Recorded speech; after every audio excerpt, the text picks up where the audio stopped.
No, it's not the time for lifelong politicians such as Pierre Poilievre. He was born in Fort Smith, Northwest Territories, raised in Edmonton. His father, Bob, ran for the Liberals, coming in second to the Progressive Conservatives. Carney studied economics abroad, earning a bachelor's degree from Harvard University before getting his master's and PhD from Oxford.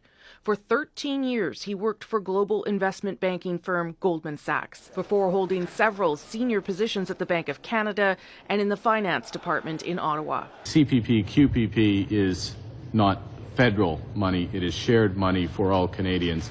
In 2008, then Prime Minister Stephen Harper appointed Carney to run the Bank of Canada, the second youngest bank governor ever. Some of the world's largest financial institutions have recorded substantial losses.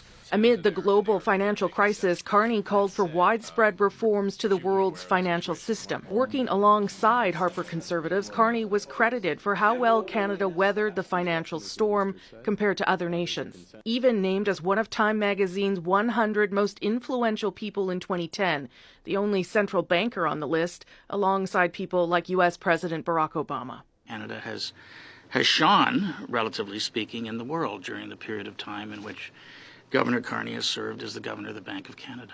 In 2013, Carney became the governor of the Bank of England, becoming the first ever foreigner to be named to that role. He later agreed to stay on at the helm for 2 extra years to help ease the Brexit transition. More recently, Carney worked for investment firm Brookfield Asset Management, served as the United Nations Special Envoy on Climate Action. 2/3 of carbon being priced by the end of the decade.